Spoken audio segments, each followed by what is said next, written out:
یسوع مسیح کے نام سے السلام علیکم پیارے بھائی اور بہن۔ اب ہم کلام میں آئیں گے اور آپ لوگوں کو یاد ہوگا کہ گئے سو وقت ہم استثنا کی کتاب باب 19 اور 20 پہ غور کرے تھے۔ آج ہم باب 21 اور 22 کو اٹھائیں گے۔ ہم اٹھائیں گے باب 21 پہلے۔ باب 21 میں جو پہلی بات ہم کو ملیں گی وہ ہے خون کی تحقیقات۔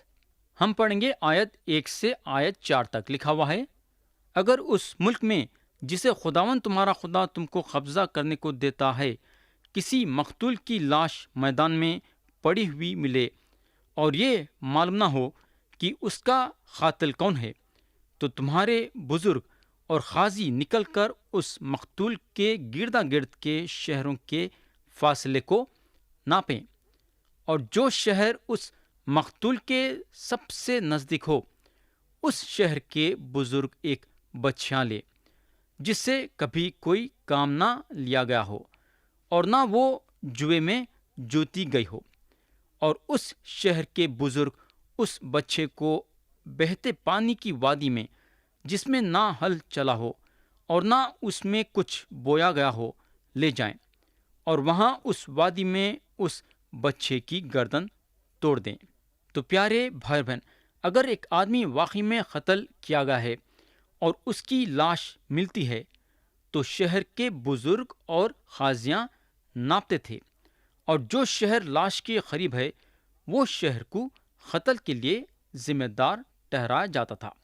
یہ ضروری نہیں ہے کہ آدمی کا خون وہ شہر میں ہوا ہے، مگر پھر بھی جو شہر لاش کے قریب ہوتا تھا وہ شہر یہ آدمی کے خون کا ذمہ دار بنایا جاتا تھا، اور جو بزرگ کو کام کرنا پڑتا تھا وہ کام ہم کو آیت 5 سے آیت 9 میں ملے گا۔ لکھا ہوا ہے، تب بنی لوی جو کاہن ہیں نزدیک آئیں، کیونکہ خداوند تمہارے خدا نے ان کو چن لیا ہے کہ خداوند کی خدمت کریں اور اس کے نام سے برکت دیا کریں، اور انہی کے کہنے کے مطابق ہر جھگڑے اور مار پیٹ کے مقدمے کا فیصلہ ہوا کرے۔ پھر اس شہر کے سب بزرگ جو اس مقتول کے سب سے نزدیک رہنے والے ہوں اس بچھیے کے اوپر جس کی گردن اس وادی میں توڑی گئی اپنے اپنے ہاتھ دھوئیں، اور یوں کہیں کہ ہمارے ہاتھ سے یہ خون نہیں ہوا اور نہ یہ ہماری آنکھوں کا دیکھا ہوا ہے۔ سو اے خداوند، اپنی قوم اسرائیل کو جسے تو نے چھڑایا ہے معاف کر، اور گناہوں کے خون کو اپنی قوم اسرائیل کے ذمے نہ لگا، تب وہ خون ان کو معاف کر دیا جائے گا۔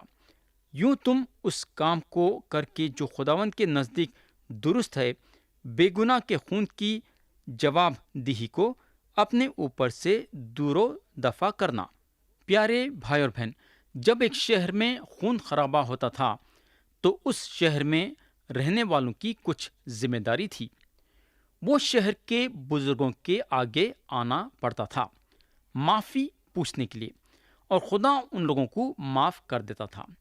لاش شہر کے باہر کیوں نہ ہو، ناپنے کے وقت یہ پتا چلتا ہے کہ یہ شہر لاش کے قریب ہے، تو وہ شہر کے بزرگوں کو آگے آنا پڑتا تھا خدا سے اس شہر کے لیے معافی مانگنے کے لیے۔ میرے بھائی، یہ ضروری ہے کہ خدا جب تک ہمارے گناہ کو معاف نہیں کرے گا ہمارے گناہ معاف نہیں ہو سکتے۔ کئی گناہ ہم کرتے جس کا ہم کو پتہ نہیں چلتا، مگر ہمارا فرض یہ ہے کہ ہم خدا سے یہ ضرور بولنا کہ مالک، میرے جانے اور انجانے میں جو بھی گناہ ہوئے ہیں میرے کو معاف کر دے۔ یہ ہوگا۔ اب دوسری بات جو ہم یہاں دیکھتے ہیں وہ ہے جنگ کے وقت اسیر کی گئی عورت کے ساتھ شادی کرنے کے بارے میں۔ آیت 10 سے 14 میں لکھا ہوا ہے، جب تم اپنے دشمنوں سے جنگ کرنے کو نکلو اور خداوند تمہارا خدا ان کو تمہارے ہاتھ میں کر دے اور تم ان کو اسیر کر لاؤ، اور ان اسیروں میں کسی خوبصورت عورت کو دیکھ کر تم اس پر فریفتہ ہو جاؤ اور اس کو بیاہ لینا چاہو، تو تم اسے اپنے گھر لے آنا، اور وہ اپنا سر منڈائے اور اپنے ناخن تراشوائے اور اپنی آسری کا لباس اتار کر تمہارے گھر میں رہے اور 1 مہینے تک اپنے ماں باپ کے لیے ماتم کرے۔ اس کے بعد تم اس کے پاس جا کر اس کے شوہر ہونا اور وہ تمہاری بیوی بنے، اور اگر وہ تم کو نہ بھائے تو جہاں وہ چاہے اس کو جانے دینا، لیکن روپے کی خاطر اس کو ہرگز نہ بیچنا اور اس سے لونڈی کا سا سلوک نہ کرنا، اس لیے کہ تم نے اس کی حرمت لے لی ہے۔ پیارے بھائی اور بہن، خدا جانتا تھا کہ جسم میں آدمی کتنا کمزور ہے، اس لیے خدا اس وقت کے لیے آدمی کو عاصری عورت سے شادی کرنے کی اجازت دیا، مگر ہم یہ نہیں بھول جانا کہ خدا وہ عورت کا بھی خیال کرا۔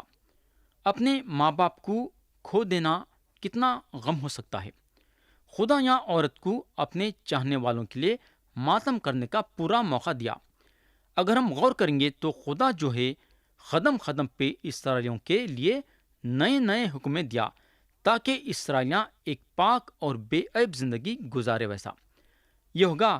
اب تیسری بات ہم جو یہاں دیکھتے ہیں وہ ہے پہلوتے کا حق۔ آیت 15 سے 17 میں لکھا ہوا ہے، اگر کسی مرد کی 2 بیویاں ہوں اور ایک محبوبہ اور دوسری غیر محبوبہ ہو، اور محبوبہ اور غیر محبوبہ دونوں سے لڑکے ہوں، اور پہلوتا بیٹا غیر محبوبہ سے ہو، تو جب وہ اپنے بیٹوں کو اپنے مال کا وارث کرے تو وہ محبوبہ کے بیٹے کو غیر محبوبہ کے بیٹے پر جو فی الحقیقت پہلوتا ہے فوقیت دے کر پہلوتا نہ ٹھہرائے، بلکہ وہ غیر محبوبہ کے بیٹے کو اپنے سب مال کا دونا حصہ دے کر اسے پہلوتا مانے، کیونکہ وہ اس کی قوت کی ابتدا ہے اور پہلوتے کا حق اسی کا ہے۔ پیارے بھائی اور بہن، ہم کو معلوم ہونا چاہیے کہ ہمارا خدا انصاف پرست ہے، انہیں ہر ایک کا راستے سے انصاف کرتا ہے۔ پہلے تو خدا ہم کو یہ بتا دیا کہ ایک آدمی 2 بیویوں سے ایک ہی قسم کی محبت نہیں کر سکتا، یعنی کہ ایک بیوی کو زیادہ چاہیں گا اور ایک بیوی کو کم۔ اور ایک چیز یا یہ غور کرنے کی ہے کہ خدا پہلوتے کے حق کی حفاظت کرا۔ یہ ہوگا۔ اب چوتھی بات جو ہم یہاں دیکھتے ہیں وہ یہ ہے کہ نافرمان بیٹے کی سزا۔ ہم پڑھیں گے آیت 18 سے 21 تک۔ اگر کسی آدمی کا ضدی اور گردن کش بیٹا ہو جو اپنے باپ یا ماں کی بات نہ مانتا ہو اور ان کے تنبیہ کرنے پر بھی ان کی نہ سنتا ہو، تو اس کے ماں باپ اسے پکڑ کر اور نکال کر اس شہر کے بزرگوں کے پاس اس جگہ کے پھاٹک پر لے جائیں، اور وہ اس کے شہر کے بزرگوں سے عرض کریں کہ یہ ہمارا بیٹا ضدی اور گردن کش ہے، یہ ہماری بات نہیں مانتا اور اڑاؤ اور شرابی ہے۔ تب اس کے شہر کے سب لوگ اسے سنگسار کریں کہ وہ مر جائے۔ یوں تم ایسی برائی کو اپنے درمیان سے دور کرنا۔ تب سب اسرائیلی سن کر ڈر جائیں گے۔ تو پیارے بھائی اور بہن، یہ جو قانون بنایا گیا تھا وہ نافرمان بیٹے کے لیے بنایا گیا تھا۔ میرے بھائی، یہاں ہم سمجھ سکتے ہیں کیسا یسوع مسیح سارے بھیڑ کو چوکنیاں کر دیے جب انہوں ان لوگوں کے سامنے گمراہ بیٹے کی تمثیل دیے۔ جب گمراہ بیٹا اپنے باپ کے پاس آیا تو لوگوں کا خیال جو تمثیل پہ تھا یہ تھا کہ مسیح شاید یہ بولیں گے کہ جب گمراہ بیٹا آیا تو باپ اس کو پتھروں سے مار کے ختم کر دیا۔ جو تمثیل سن رہے تھے شاید سوچے ہوں گے کہ مسیح جو ہیں گمراہ بیٹے کے بارے میں یہ بولیں گے، مگر مسیح کے بات سے لوگ پریشان ہو گئے ہوں گے جب مسیح یہ بولے کہ باپ گمراہ بیٹے کو قبول کرا اور اس کے لیے دعوت کرا۔ پیارے بھائی بہن، آج ہم خوش رہنا چاہیے، کئی کو بولے تو آج ہم شریعت کے نیچے نہیں ہیں بلکہ فضل کے نیچے ہیں۔ جب ہم خدا کے پاس ایک معافی کے دل سے آئیں گے اور اپنے گناہ کا اقرار کر کے خدا سے معافی مانگیں گے تو خدا ہم کو کھلے دل سے معاف کر دے گا۔ آج ہمارے لیے سزا کے بجائے رحمت ہے۔ یہ ہوگا۔ اب ہم کلام کے وہ حصے پہ آئیں گے جہاں آدمی کو جھاڑ پہ لٹکائے جانے کے بارے میں بتاتا ہے۔ ہم پڑھیں گے آیت 22 اور 23، لکھا ہوا ہے، اور اگر کسی نے کوئی ایسا گناہ کیا ہو جس سے اس کا قتل واجب ہو، اور تم اسے مار کر درخت سے ٹانگ دو، تو اس کی لاش رات بھر درخت پر لٹکی نہ رہے، بلکہ تم اسی دن اسے دفن کر دینا، کیونکہ جسے پھانسی ملتی ہے وہ خدا کی طرف سے ملعون ہے۔ تا نہ ہو کہ تم اس ملک کو ناپاک کر دو جسے خداوند تمہارا خدا تم کو میراث کے طور پر دیتا ہے۔ پیارے بھائی اور بہن، میرا جہاں تک خیال ہے کہ موسیٰ یا بنی اسرائیل یہ قانون کے اہمیت کو نہیں جانے ہوں گے۔ پولس رسول اپنے خط میں گلاطیوں کے کلیسیا کو لکھتے ہیں، مسیح جو ہمارے لیے لعنتی بنا، اس نے ہمیں مول لے کر شریعت کی لعنت سے چھڑایا، کیونکہ لکھا ہے کہ جو کوئی لکڑی پر لٹکایا گیا وہ لعنتی ہے۔ تو میرے بھائی، جب یسوع مسیح یہ زمین پہ تھے تو ان کو جو ہے رومیو کے سرکار کے حوالے کیا گیا، ان کو صلیبی موت دینے کے لیے، کیونکہ وہ زمانے میں اسرائیلیوں کے اوپر رومی سرکار حکومت کری تھی۔ تو سارے فیصلے رومیو کے اختیار میں تھے، اور صرف رومی سرکار مسیح کو صلیبی موت دلا سکتی تھی۔ ہم کو معلوم ہونا چاہیے کہ مسیح جو ہیں رومیو کے صلیب پہ چڑھائے گئے، جس کو لکڑی کے نام سے بلایا جاتا تھا۔ اور یہاں پولس رسول وہ واقعے کو اٹھا کے بولتے ہیں، جب یسوع مسیح صلیب پہ لٹک رہے تھے تو انہوں ہمارے گناہ اپنے کندھوں پہ لے لے کے لٹک رہے تھے، اور خدا کی طرف سے ہمارے لیے لعنتی ٹھہرائے گئے۔ انہوں ہماری خاطر لعنتی بنے تاکہ ہم کو شریعت کے لعنت سے چھڑائے، انہوں ہم کو گناہ کے لعنت سے چھڑائے، انہوں ہم کو گناہ کے سزا سے چھڑائے، اور ہمارے گناہوں کی پوری قیمت چکائے، اور ہم کو گناہوں کی معافی مل گئی۔ اب سوال یہ پیدا ہوتا ہے کہ کیوں ہم کو گناہوں کی معافی ملی؟ کیونکہ انہوں ہمارے لیے لعنتی ٹھہرائے گئے۔ تو یہاں ختم ہوا باب 21، اور اب ہم اٹھائیں گے باب 22۔ تو پہلی بات جو ہم باب 22 میں دیکھتے ہیں وہ ہے بھائی کے رشتے کے بارے میں۔ ہم پڑھیں گے آیت 1 سے آیت 4 تک، لکھا ہوا ہے، تم اپنے بھائی کے بیل یا بھیڑ کو بھٹکتی دیکھ کر اس سے روپوشی نہ کرنا، بلکہ ضرور تم اس کو اپنے بھائی کے پاس پہنچا دینا، اور اگر تمہارا بھائی تمہارے نزدیک نہ رہتا ہو یا تم اس سے واقف نہ ہو تو تم اس جانور کو اپنے گھر لے آنا، اور وہ تمہارے پاس رہے جب تک تمہارا بھائی اس کی تلاش نہ کرے، تب تم اسے اس کو دے دینا۔ تم اس کے گدھے اور اس کے کپڑے سے بھی ایسا ہی کرنا، غرض جو کچھ تمہارے بھائی سے کھویا جائے اور تم کو ملے، تم اس سے ایسا ہی کرنا، اور روپوشی نہ کرنا۔ تم اپنے بھائی کا گدھا یا بیل راستے میں گرا ہوا دیکھ کر اس سے روپوشی نہ کرنا، بلکہ ضرور اس کے اٹھانے میں اس کی مدد کرنا۔ پیارے بھائی اور بہن، اگر ہم کلام میں دیکھیں گے تو خدا جو ہے ایک دوسروں کے ساتھ اچھے رہنے کے بارے میں کافی زور دیا ہے، اور یہ چیز کو عمل میں لانا ایک ضروری بات بتایا ہے۔ ہم ہمارے بھائی کے لیے اس وقت محبت ظاہر کرتے ہیں جب ہم ہمارے بھائی کی مدد کریں گے۔ خدا کئی کو یہ حکم دیا کہ انہیں بھائی کا خیال کرنا اور اس کی مدد کرنا۔ خدا اس لیے یہ حکم دیا تاکہ جب ہم اپنے بھائی کا خیال کریں گے اور اس کی مدد کریں گے تو ہمارے یہ کام کے ذریعے سے ہمارے اندر سے خدا کا جلال اور خدا کی محبت نظر آئیں گی۔ یہ ہوگا۔ اب دوسری بات جو ہم یہاں دیکھتے ہیں وہ ہے کپڑے پہننے کے بارے میں۔ ہم پڑھیں گے آیت 5، لکھا ہوا ہے، عورت مرد کا لباس نہ پہنے اور نہ مرد عورت کی پوشاک پہنے، کیونکہ جو ایسا کام کرتا ہے وہ خداوند تمہارے خدا کے نزدیک مکروہ ہے۔ اب تھوڑے لوگ شاید یہ بولیں گے کہ یہ ہم پہ لاگو نہیں ہوتا، کئی کو بولے تو ہم شریعت کے نیچے نہیں ہیں، بلکہ ہمارا زمانہ فضل کا زمانہ ہے۔ یہ تو بات سچی ہے کہ آج ہم شریعت کے نیچے نہیں ہیں، بلکہ ہمارا زمانہ فضل کا زمانہ ہے۔ مگر ہم ایک بات ضرور یاد رکھنا کہ اگر ہم یہ باتوں پہ غور کریں گے تو ہمارے زندگی میں بھی یہ بات لاگو ہوتی ہے۔ میرے بھائی، ایک عورت ایسے کپڑے پہننا کہ انہیں اپنے کپڑوں کے ذریعے سے عورت نظر آنا، اور ایک مرد جب کپڑے پہنتا ہے تو مرد نظر آنا چاہیے۔ تھوڑی دیر کے لیے ایک مرد ساڑی پہنتا ہے تو کیسا لگے گا؟ یہ ہوگا۔ اب تیسری بات جو ہم باب 22 میں دیکھتے ہیں وہ ہے پرندے کی حفاظت۔ آیت 6 اور 7 میں لکھا ہوا ہے، اگر راہ چلتے اتفاقاً کسی پرندے کا گھونسلہ درخت یا زمین پر بچوں یا انڈوں سمیت تم کو مل جائے، اور ماں بچوں یا انڈوں پر بیٹھی ہوئی ہو، تو تم بچوں کو ماں سمیت نہ پکڑ لینا۔